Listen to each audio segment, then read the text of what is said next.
What is up, guys, and welcome back to the channel. Today we are going to be looking into my method of doing MIDI program changes so I can change my Kemper profiler without the need of any foot switch or any pedals.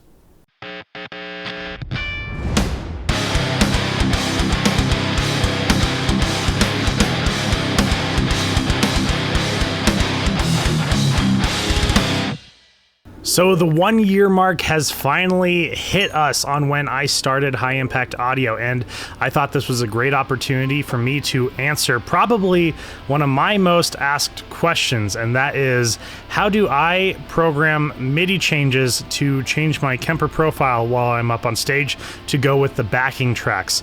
And trust me, I am the absolute worst up on stage because I will find myself across the stage from where I need to be at that exact moment, whether it's for singing, whether it's for changing something, or anything else.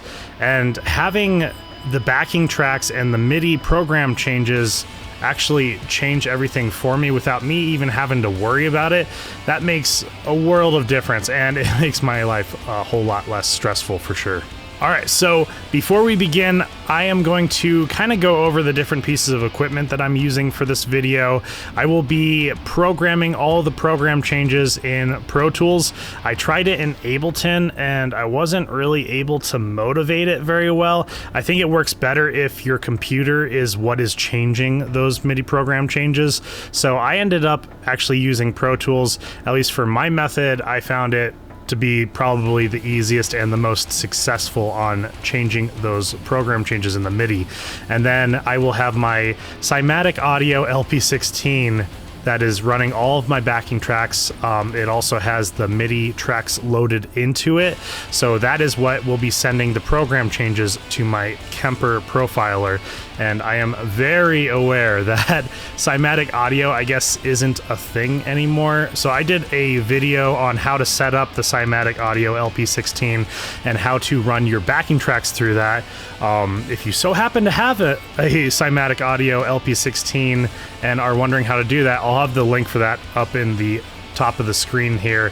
But yeah, that happened right after my LP16 video that I put out, and I got all these comments saying, where do I find one of these, or this and that. If you find one on the used market, go ahead and grab it. It is very well worth it for sure. But I think there are some other audio players or media players out there that kind of do the same thing. As long as it can send those audio signals out to front of house, also a few signals to, let's say, your drummer that might need like a click track, and also send out the MIDI files as well. Go ahead and check that out. But yeah, I am very aware that Cymatic Audio is not a thing, and it is incredibly frustrating because that was literally right after I put out that LP16 video. So let's go ahead and get into it. Okay, so here we are in Pro Tools. I have our backing tracks for our song Apocalypse up right now. I muted the click track. Actually, I didn't really even need to do that because I'm not sure if you guys are going to be able to hear the audio, but I'm just going to kind of show you exactly how to put in those program changes. So on the Kemper, you want to make sure you are in performance mode, and there is 5 slots for 5 different rigs, and I'm very simple. I need less than 5. I only really need 2 different rigs. So as far as the rigs go, they're the exact same, except for one of them has a reverb and delay on it for, like, let's say my lead parts. And then I have the exact same thing that has no echo on it whatsoever, and that is for like the chunky rhythms and all of that. But I just want to be able to switch in between those so that my leads sound nice and buttery smooth, and it adds a little bit of ambience to it. So let's go ahead and do what we need to do here on Pro Tools. So we need to bring in a MIDI track. So we come up here. For me, I'm using Windows, so it's Control-Shift-N, and it'll bring this up. And then you'll go down to MIDI track and hit create. Perfect. And then I want to put it on program change. Perfect. And right now, this big gap right here, this is our intro, so I am not really playing during that part. So I'm gonna put our first change right here, where this is. There it is. Okay, so I'm gonna zoom in a little bit. Perfect. Wherever you want your change to be, bring it back a little bit. I'm actually gonna bring it back to maybe like right here, because you have to give the Kemper time to change it before you actually hear the sound difference in it. So I'm gonna put it right here. I'm going to right click and open MIDI editor. So it's gonna bring you here. Here's where you can put like MIDI notes and stuff, but you really don't need it for the program changes. There's velocity, and then there's also down here, you'll say program change. That is what you need. That is where you need it. And it already has marked where I had the cursor. So we are going to put something right there. And then this is where on your Kemper profiler on the left-hand side, there's going to be two different numbers. One is going to be the MIDI program number, and the other is going to be the MIDI bank number. In my own experience, the MIDI bank number doesn't really do anything for me. The only thing I need to know is what is that program number. And the program number is basically going to, your patch number right here is what's going to change it. So for me, my lead guitar rig is program number 1. So I'm just going to hit 1, and you see that up here where the patch is, it changed it to 1. And you're just going to hit done. Perfect. There is the first program change that you have. And in the intro of this song, I'm playing a lead, so I'm going to want that that echo to be going out there. And I'm gonna go ahead and close this, and yep, just showed up right there. Perfect. So we are gonna zoom out again, and I think it is right here. No, it's right here. Yeah, right here. Okay, this is where I want my next change to be. So I really want it to change right here, but since I got to give the Kemper time to switch on over, I want to bring it back just a tiny bit here. And then we will open up the editor again, and it'll bring us right to where we had it, where we had that cursor. So I will then again put it down. Also, make sure when you are putting those patches down that you have up here the pencil, the draw mode activated. If you want to grab it, you'll have to activate the hand over here to grab it and move it if you didn't quite hit it right where it needed to be. And I'll show you that here in a second. But for my rhythm tone with no reverb, no delay, nothing like that, because that'll make it really muddy, especially with the very staccato, very genty type chugs that I do. I want no echo on that. And that program change is number 2. So I'm just gonna click 2, hit done, boom, there it is. So that is gonna change it from the lead tone to the rhythm tone. And yeah, I have the pencil activated right now. I'm going to click the hand up on the top of the DAW here, and you can grab it and you can drag it wherever you want. But I was able to get it right where I want it, so I'm going to bring it back to the draw mode. We're going to exit out, and let's zoom out here. I got to figure out where the next, I think it's right here actually, where the next program change is going to be. Yep, so that is it. We want to zoom in just a little bit. I'm going to bring it back a tiny bit. Right click and open MIDI editor, and we have our draw mode already activated. Perfect. And I'm gonna put that guy right down there, and that is the chorus where we're in right now. So obviously I'm playing leads in the chorus, so I am going to go back to patch number 1 because that is what the MIDI program number is on my Kemper. And again, a reminder, make sure you guys are in performance mode and you have however many rigs. It only goes up to 5 in performance mode for each performance. So make sure you have whatever rig that you want in that specific performance. And I think, well, you can do a bunch of different performances. You can have a performance for each song if you really want. You'll just have to kind of walk over there and just hit it to the next performance or anything like that. And you can actually change that pretty easily using the rig manager on your computer. So I highly recommend, if you have a Kemper, get the rig manager on your computer, and it'll just make your life so much easier. And then, so yeah, we want it to be a lead tone. We have patch number 1 here. Hit done. There it is. And then we are going to close out of here. And it just appeared right here where it needs to be. Let me just make sure. Yep. So it gives it just like a second buffer so it can kind of catch up. And then obviously, you know, looks like right here. Yeah, we're going right back into the intro. So it looks like it's going to change right there. Going to zoom into that spot.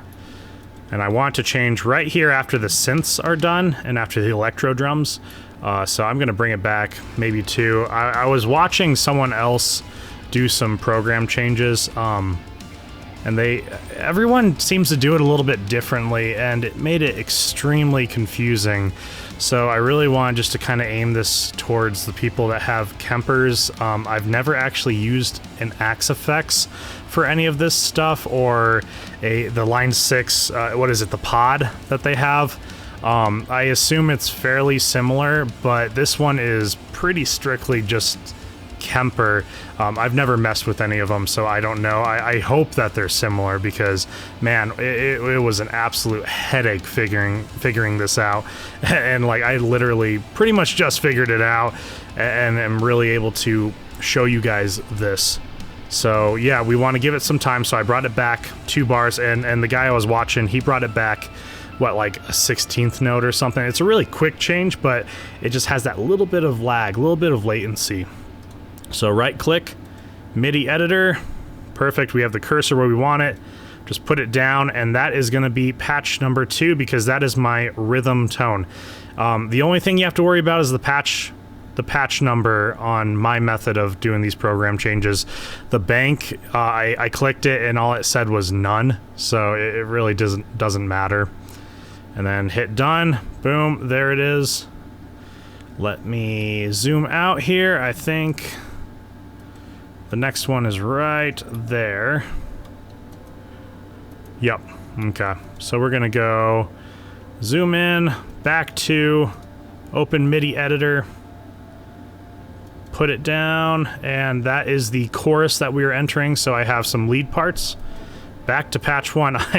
I am a very simple guitarist when it comes to my tones. I have my heavy tone. Very rarely do I have a clean tone. I do love clean tones, but I kind of just put them in the backing tracks, and I do like the heavier parts over them. So I find a really good high gain tone, and then I'm set. And for my lead tone, I just take that really good high gain tone. I might put a little bit of an overdrive on it, so to make it nice and buttery smooth. But then I'll just put a reverb on it or a delay on it. So we will zoom back out, see what we got here. Okay. So we want to, I think it's right here. We're entering the bridge. Okay. So yeah, we are going to enter the bridge right here, and I am doing some rhythm work in the bridge. And actually I clicked at the perfect spot, just 2 notches back.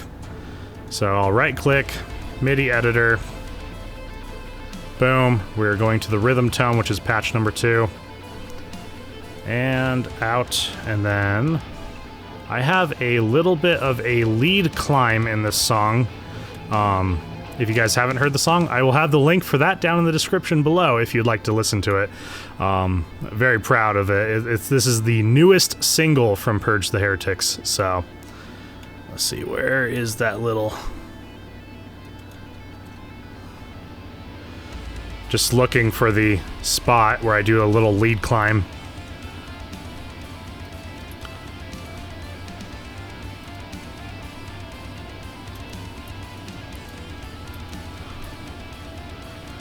Okay, so it is... Come on. There we go.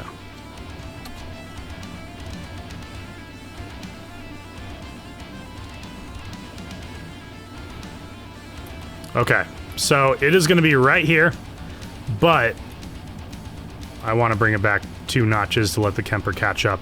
So we'll go ahead and open the MIDI editor. And since it is a lead, we're going back to patch 1. This song, it's a very simple one. I only have those 2 tones, and actually most of my songs I do. But yeah, I find simplicity sometimes is a little nicer. And since it is a lead climb, I'm on the lead and we're going into the chorus directly after that. I'm just going to leave that patch going. But right after the chorus, I believe it goes back to a rhythm.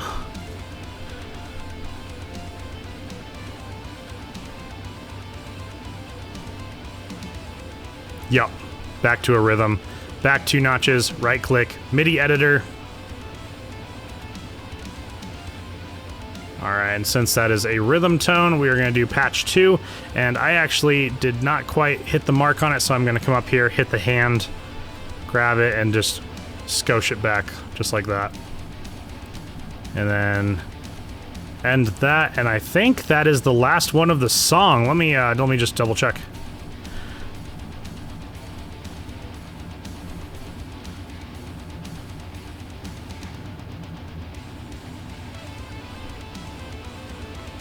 Yeah, that is it. So when I zoom out, you see all these program changes right here on the MIDI. And the only thing you need to do, I'm a little superstitious. I always like to go back to the very beginning of the song because I'm always worried that like it'll just totally cut out the first part of the song and the timing will be completely off with my backing tracks, and I don't want that. So what you have to do now is go over to the little folder over here where it says MIDI 1, right click and do the, where is it? Export MIDI. And I think I did, I just did single track and it seemed to work just fine for me. I have had no issues with it. So you hit OK. And actually I'm going to, that's one of my older files that did not work out. It's very much trial and error, guys. And yep, it's a MIDI file, Apocalypse MIDI. And we will just go ahead and save it. Yeah, we'll replace it. Okay, so now that we have that exported, we are going to kind of upload it into Cymatic Audio here. I'm not going to go through the entire thing on how to make the multi-track songs and how to do that because I already did a video for that, and like I said, I will have the link actually again up on the top of the screen if you just so happen to have an LP16 and would like to know how to do that. I'll have that up on the top. So yeah, multi-track songs, we're going to just new multi-track it here. Come over here. You gotta find the right file. There we go. We're gonna open that guy up. There it is. And final backing. Alright, so Apocalypse. And the JIEM is obviously Jared's IEM because our drummer needs to be able to hear what the heck is going on, and he needs to be able to hear that that click track that keeps him on time. So I have the audio tracks. So this one, these two, obviously those are the ones going to front of house. Those are what all of the fans out front are going to be hearing. And then these two are Jared's, and they are both stereo tracks. So there's left and right for both of them. For your MIDI track, you might have noticed down below here, there is a spot that says MIDI file. That is where your MIDI track is going to go. And this is the program change track that you are going to need to change your Kemper, to change whatever else you need. So we did Apocalypse, so I'm just going to go ahead and do that. Perfect.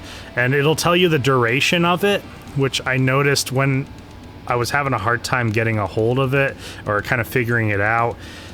I noticed in Ableton it only took a clip, so for a 3-minute and 49-second or 59-second song, it was saying like the MIDI track was only 1:40 minutes, and I thought that was a little weird. And then I went to try it and I found out, oh, it only got one MIDI patch and that's it. So seeing that duration just kind of puts my mind at ease. And then, you know, obviously you want to rename the song, and then you'll hit save, and there you go. It is in your Cymatic Audio LP16 files as a multi-track song, and then you can kind of follow the other video and go along with it on how to upload that into your Cymatic Audio. But after that, the only thing you need to do is have a MIDI cable plugged into the MIDI out on your Cymatic Audio, and plug that into the MIDI in on your Kemper. And that is it, guys. And that is how I make the program changes on my Kemper profiler using the Cymatic Audio LP16 and also Pro Tools on putting in those program changes. I really hope that this is an easy method for you guys. This was probably the easiest method that I ran across, and at least it was a way for me to kind of pick up on it.